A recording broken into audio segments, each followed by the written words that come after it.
Gracias por acompañarnos una vez más en Lecciones de Vida o Lecciones de la Escuela Sabática. Cuando Dios creó la tierra, tenía un plan de felicidad y amor para las personas que vivirían allí. Sin embargo, en lugar de cumplir el plan de Dios para ellas, pues estas mismas personas cayeron en la tentación de elegir sus propios caminos. Y en las próximas lecciones, las próximas 2 lecciones especialmente, estudiaremos cómo las naciones no lograron encontrar el camino correcto y cómo Dios guió a las personas en su lucha para encontrar luz en la oscuridad. Y esta oscuridad fue producida por el deseo de autogobierno. El deseo de autogobierno se manifestó por primera vez en el jardín del Edén cuando Adán y Eva, bajo la influencia de la serpiente, o sea, el diablo transformado en serpiente, desobedecieron a Dios y cayeron bajo la tentación de anhelar ser como Dios. Y en consecuencia, Adán y Eva, como seres caídos, adquirieron un conocimiento del pecado y, por lo tanto, perdieron el poder moral de elegir el bien en lugar del mal. Y más tarde, en los comienzos de la historia de la humanidad, los hombres de Babel decidieron erigir una torre para llegar a la puerta de Dios, o sea, Babel, en el cielo, y así usurpar el lugar de Dios. Pero los constructores de Babel se confundieron y como resultado de su presunción, Dios los dispersó por la tierra. Incluso el pueblo de Israel intentó gobernarse a sí mismo. Y en lugar de abrazar el gobierno de Dios, buscaron un rey entre los hombres de sus tribus. Y Dios respondió a todos estos movimientos humanos con iniciativas divinas. Primero Dios llamó a Abraham para que se convirtiera en una bendición para las naciones. Luego Israel y más tarde la iglesia fueron llamados a dar testimonio a las naciones acerca del reino de Dios. Y contra la tentación de confiar en el poder humano para construir los reinos de esta tierra y así caer en la oscuridad, la Biblia trae la esperanza del reino de Dios, la única luz para las naciones. Abre tu Biblia en Daniel capítulo 7 y en un momento más la estudiaremos.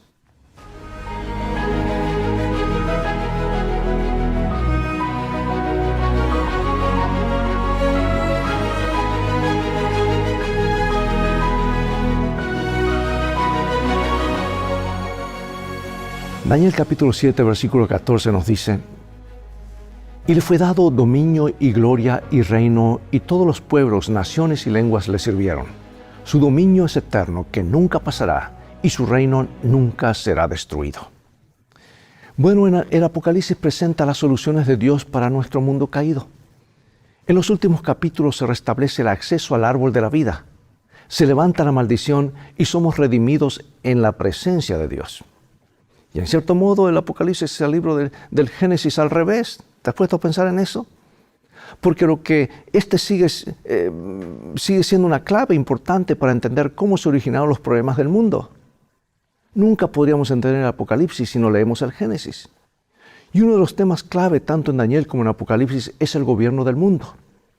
Una sucesión de intentos humanos de controlar un planeta que pertenece legítimamente a Dios y al que, cuando este horrible episodio del pecado y rebelión termine para siempre, Él volverá a gobernar con justicia.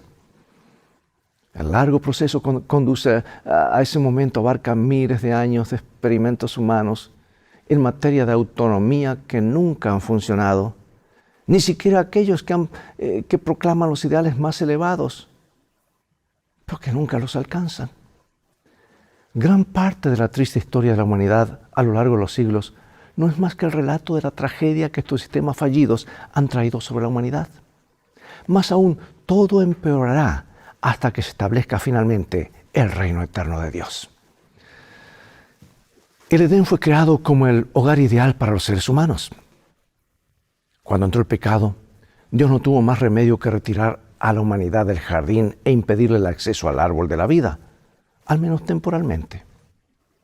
Y fuera del jardín, los humanos debían trabajar arduamente para subsistir. La vida se hizo más difícil ya que tuvimos que convivir con el dolor y conseguir el sustento con el sudor de nuestra frente. Nuestros primeros padres confiaron en que el rey legítimo les proveería un camino de regreso al jardín y llevaron sacrificios a la entrada del Edén en fiel anticipación de la redención que Dios ofreció desde el principio del mundo al mundo caído. Mira qué lindo como lo comenta la profetisa del pueblo de Dios en el libro Patriarcas y Profetas. El jardín del Edén permaneció sobre la tierra mucho tiempo después de que el hombre fuera expulsado de sus agradables senderos. Aquí venían Adán y sus hijos a adorar a Dios. Allí renovaban sus votos de obediencia a esa ley cuya transgresión los había arrojado del Edén. Cuando la ola de iniquidad cubrió el mundo y la maldad de los hombres trajo su destrucción por medio de las aguas del diluvio, la mano que había plantado el Edén lo quitó de la tierra. Pero en la restitución final, cuando haya un cielo nuevo y una tierra nueva, se lo ha de restaurar más gloriosamente embellecido que al principio. ¡Qué maravilla! Me anima estas palabras. Otros, sin embargo, buscaron soluciones humanas para los nuevos problemas y así nacieron las ciudades-estado con la intención de disfrutar de una vida más fácil y tal vez de recuperar lo que se perdió en el Edén. Al comienzo de Génesis 10, la Biblia presenta una serie de actores políticos clave que aparecen luego en el resto de la Biblia, incluidos Nínive y Babilonia. Y en vista de lo que sabemos acerca del papel de estas ciudades gracias al registro bíblico posterior, pregunto, ¿por qué podemos deducir del texto leído? ¿Qué es lo que podemos deducir? Algunos han llegado a la conclusión de que Nimrod fue un héroe noble, muy parecido a los personajes de la mitología pagana. Sin embargo, cuando la Biblia lo describe como poderoso en la tierra y vigoroso cazador ante el Señor, no se trata de un cumplido, porque Nimrod es grande en su propia opinión y está ante el Señor en el sentido de que desafía a Dios. Y lo que vemos en estos textos es la propagación de la rebelión contra Dios, una rebelión que existirá hasta que sea erradicada para siempre. Pregunto, ¿por qué el pecado de la rebelión contra Dios es más sutil de lo que percibimos? ¿Cómo podemos resguardarnos de este rasgo tan humano? Génesis 10 dice que la humanidad se dividió en tierras, lenguas, familias y en naciones. Y la palabra que se tradujo allí como naciones es Goyim, que también designa a los gentiles o paganos. Casi inmediatamente después de la introducción de este concepto, Dios llamó a Abraham a salir de una de esas naciones para diferenciarse de ellas y de lo que representaban. Y aquí está el llamado en Génesis 12, lo encontramos, y dice así. Pero Jehová había dicho a Abraham, vete de tu tierra y de tu parentela y de la casa de tu padre a la tierra que te mostraré. Y haré de ti una nación grande, y te bendeciré, y engrandeceré tu nombre, y serás bendición. Bendeciré a los que te bendijeren, y a los que te maldijeren, maldeciré, y serán benditas en ti todas las familias de la tierra. Y se fue Abraham como Jehová le dijo, y Lot fue con él. Y era Abraham de edad de 75 años cuando salió de Aram. Tomó pues Abraham a Sarai su mujer, y a Lot hijo de su hermano, y todos sus bienes que había ganado y las personas que habían adquirido en Harán, y salieron para ir a la tierra de Canaán. Y a tierra de Canaán llegaron. Y pasó Abraham por aquella tierra hasta el lugar de Siquem, hasta el encino de Moré. Y el cananeo estaba entonces en la tierra. Y apareció Jehová a Abraham y le dijo, a tu descendencia daré esta tierra. Y edificó allí un altar a Jehová, quien le había aparecido. Luego se pasó de allí a un monte al oriente de Betel y plantó su tienda, teniendo Betel al occidente y a Hai al oriente. Y edificó allí un altar a Jehová e invocó el nombre de Jehová. Y Abraham partió de allí caminando y yendo hacia el Negev. Ahora pregunto, ¿por qué llamó Dios a Abraham más tarde Abraham a abandonar su nación de origen? Es que, amados, la intención de Dios era utilizar a Abraham para establecer una nación que contrastara con los reinos humanos. No debían tener otro rey sino a Dios mismo. El pueblo debería ejemplificar lo que sucedería si la raza humana regresaba a su Creador.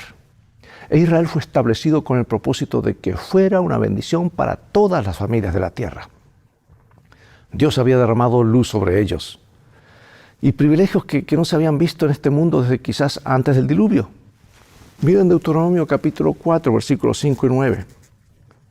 Nos dice así. Mirad, yo os he enseñado estatutos y decretos, como Jehová mi Dios me mandó, para que hagáis así en medio de la tierra en la cual entráis para tomar posesión de ella. Guardadlos pues y ponedlos por obra, porque esta es vuestra sabiduría y vuestra inteligencia ante los ojos de los pueblos, los cuales oirán todos estos estatutos y dirán, Ciertamente, pueblo sabio y entendido, nación grande es esta. Porque ¿qué nación grande hay que tenga dioses tan cercanos a ellos como lo está Jehová nuestro Dios en todo cuanto le pedimos? ¿Y qué nación grande hay que tenga estatutos y juicios justos como es toda esta ley que yo pongo hoy delante de vosotros? Amados, ¿qué estaba diciendo el Señor a los hijos de Abraham, a la nación que se había convertido en el cumplimiento de la promesa hecha por Dios al patriarca? El plan de Dios no era que solo un individuo diera testimonio en su entorno, sino que toda una nación obrara unida y en cooperación con Dios, y que exhibiera la gloria de su carácter ante el mundo. Nota además que las normas y preceptos que Dios le había comunicado no eran lo que los hacía tan especiales, sino su adhesión a esas normas y preceptos, como resultado de lo cual las demás naciones exclamarían: ¡qué pueblo sabio y entendido! ¿Qué nación hay como esta que sea tan grande? Por maravillosas que fueran las verdades dadas al pueblo, el hecho de que no vivieran de acuerdo con ellas y las desobedecieran acarrearía maldiciones en lugar de bendiciones y muerte en lugar de vida. Yo pregunto, amados, ¿cómo se aplica hoy a nosotros los adventistas el mismo principio cuando hemos sido dotados con la mayor suma de verdad dada alguna vez a los mortales para ser diferentes y para compartir con el mundo? ¿Es necesario obedecer la verdad además de conocerla? La respuesta es obvia. Por supuesto que sí. Según lo establecido originalmente por Dios, Israel no habría de tener un monarca humano como las otras naciones. Con el tiempo, sin embargo, la fe de Israel flaqueó y anhelaron ser como las naciones paganas. ¿Por qué querían los ancianos o líderes un rey? ¿De qué manera caemos nosotros en tentaciones similares? Es importante notar que el hecho de que pidieron un rey pues implicaba rechazar a Dios como su gobernante. Y según lo establecido, la nación debía responder directamente al Creador, y su relación con Él se ponía de manifiesto, entre otras cosas, por medio del santuario y sus servicios, el centro de operaciones de Dios. Y al solicitar un rey, traerían sobre sí los mismos padecimientos que experimentaban los reinos paganos: reclutamiento militar para las guerras del rey, confiscación de los bienes, impuestos y otros males. Y descubrirían que los poderosos tienden a gobernar para su propio beneficio, no benévolamente como Dios. Lo vemos hoy en el mundo actual, en el mundo de la política, que no es otra cosa que el manejo de los recursos de diferentes plataformas. Además, el nuevo arreglo sería permanente. Se daría a Israel lo que pidiera. Pero cuando se diera cuenta de que se había equivocado, el nuevo sistema de gobierno seguiría en pie. En ese día clamarán a mí a causa del rey que habrán elegido, pero el Señor no los oirá. Amados, Dios conoce la debilidad de su pueblo y conocía y lo predijo desde el principio que Israel pediría un rey humano. Así lo hicieron, y gran parte de la historia sagrada es el relato de las consecuencias de esa decisión. Cada vez que dejamos de oír la voz de Dios vienen los problemas. Así comenzaron los problemas en este planeta cuando dejamos de oír la voz de Dios. Así comenzaron los problemas de Israel cuando despreciaron la voz de Dios. Nota que Dios no dice les daré un rey, sino que es su pueblo quien quiere uno. Dios puso salvaguardas para proteger a su pueblo de algunos de los males del gobierno humano. Aunque, como lo demostró la historia de la nación y sus reyes, esas salvaguardas fueron a menudo ignoradas. Y basta con mirar la historia de Israel, después que decidió tener un monarca, para ver cuán penosas fueron las cosas para ellos bajo sus reyes. Y aunque algunos de estos reyes fueron mejores que otros, incluso los buenos hicieron lo malo. Piensa en David y Betsabé. En muchos casos la nación vivió bajo el gobierno de un rey tras otro que hizo lo malo ante los ojos del Señor. Eso es lo que registran las Escrituras. Y hoy como ayer, todos los gobiernos humanos tienen algo en común: pecadores gobiernan a pecadores. Y en vista de ello, no debería sorprendernos que las cosas no resulten bien. Amados, la manera en que Dios se relaciona con Israel y que se relacionó ilustra cómo se relacionó con la iglesia cristiana. De hecho, los errores de Israel sirvieron en muchos aspectos para prefigurar los errores de la iglesia. Y lejos de poder afirmar que somos espiritualmente superiores al antiguo Israel, los cristianos hemos sido hasta hoy muy susceptibles a ceder a las mismas tentaciones. ¿Contra qué error advirtió Jesús a sus discípulos al establecer la obra de la iglesia cristiana. Veamos a Mateo capítulo 20 y nos dice: entonces Jesús llamándoles dijo: sabéis que los gobernantes de las naciones se enseñorean de ellas, y los que son grandes ejercen sobre ellas potestad. Mas entre vosotros no será así, sino el que quiera hacerse grande entre vosotros será vuestro servidor. Y el que quiera ser el primero entre vosotros será vuestro siervo. Como el Hijo del Hombre no vino para ser servido, sino para servir, y para dar su vida en rescate por muchos. Israel pidió un rey humano, petición que condujo a la caída moral de la nación. Los reyes se volvieron progresivamente más malvados hasta que Dios permitió que los babilonios llevaran cautivos a su pueblo como una forma de corregir el rumbo. Y algo similar ocurrió en la historia de la iglesia cristiana. Aunque no debían estructurarse como una nación pagana, cuando Constantino llegó al poder y profesó ser cristiano, porque lo hizo por conveniencia, eso lo coinciden todos los historiadores, los creyentes se sintieron aliviados. Acabó con la persecución. Eso fue una bendición, pero la iglesia luego pensó que podría aprovechar el poder del emperador para su propio beneficio. Y ahí cayó en una trampa. Y en el siglo IV estallaron varias disputas temporales entre los cristianos.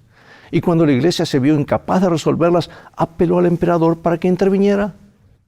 Tristemente está ocurriendo en algunas partes del mundo hoy. Y yo lo he vivido. A partir de ese momento, el obispo cristiano de la ciudad de Roma adquirió mayor protagonismo, aunque antes era un obispo superior entre iguales. La iglesia pidió al Estado que interviniera en los asuntos religiosos, y una vez que el Estado tuvo un pie puesto dentro de la iglesia, las cosas fueron de mal en peor. ¿Te suena conocido lo que pronto ha de ocurrir? Cuando la iglesia se una con el Estado, Jesús lo dijo en Apocalipsis 13. Al igual que el antiguo Israel, muchos de los capítulos más oscuros de la historia cristiana son el resultado directo del compromiso de la iglesia con el mundo. Así como Israel se volvió hacia la adoración de ídolos y sus reyes se corrompieron por su apetito de poder hasta el punto de sacrificar niños a los ídolos, la iglesia adoptó gradualmente muchos de los medios y métodos que un imperio pagano, de un imperio que hasta el punto que muchos creyentes fieles fueron martirizados porque eran percibidos como amenazas para la iglesia-estado. Dentro de tu cultura y en tu sociedad, ¿cómo pueden estas mismas tentaciones poner en peligro la integridad de tu fe? Dios estableció la nación de Israel para salvar al mundo, no para condenarlo. La mayoría de nosotros nos sentimos condenados cuando somos confrontados por el comportamiento justo de alguien, ¿verdad? Así que la existencia de Israel también sirvió para resaltar el pecado y el egoísmo de las naciones vecinas. Los creyentes que viven en armonía con Dios resaltan el carácter justo de Él y motivan así a otros a reflexionar. Idealmente, la vida de quienes guardan los mandamientos de Dios debería ilustrar el carácter divino. Por eso, si los israelitas hubieran actuado como debían y hubieran hecho lo que se les había indicado, las naciones paganas se habrían acercado a ellos de manera pacífica y deseosos de saber más de ellos y de su Dios. Trágicamente, como demostró el cautiverio en Babilonia, estas naciones vinieron a ellos en son de guerra. El máximo exponente del carácter de Dios fue Jesús, el único ser humano que ha revelado a la perfección cómo es Dios. Pero su ejemplo perfecto, que ciertamente produjo convicción en los corazones, tenía la intención de ser una invitación. Y el propósito divino para el establecimiento de la nación de Israel fue el mismo que para la iglesia.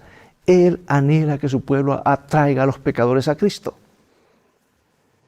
Y el llamado contenido en los mensajes de los tres ángeles y transmitido por medio de su iglesia no se dirige a unos pocos elegidos, sino a toda nación, tribu, lengua y pueblo, como dice Apocalipsis 18:1. Y predice también que toda la tierra será iluminada con la gloria de Dios antes del regreso de Cristo. Leo este párrafo maravilloso del conflicto de los siglos. Poco a poco, primero subrepticiamente y en silencio y después con más desembozo, conforme iba cobrando fuerza y dominio sobre la mente de los hombres el misterio de la iniquidad, hizo progresar su obra engañosa y blasfema. De un modo casi imperceptible, las costumbres del paganismo penetraron en la iglesia cristiana.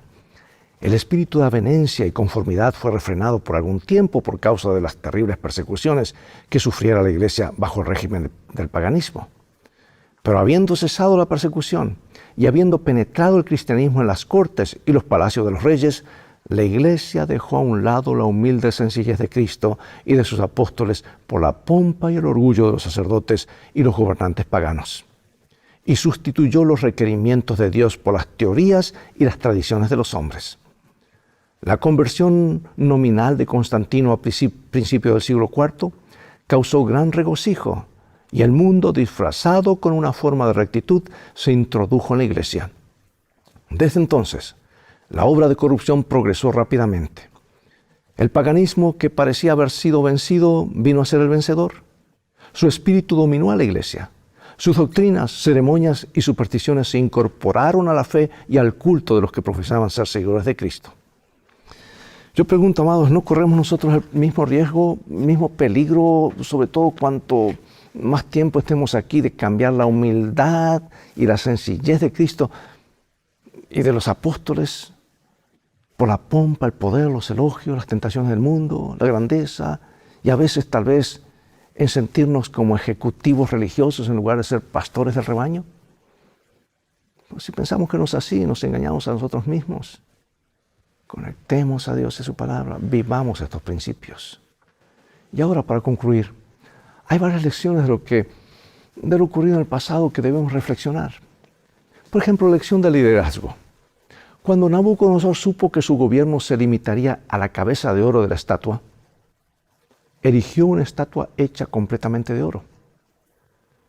¿Qué lecciones podemos aprender del ejemplo de Nabucodonosor sobre las necesidades de humildad en el liderazgo?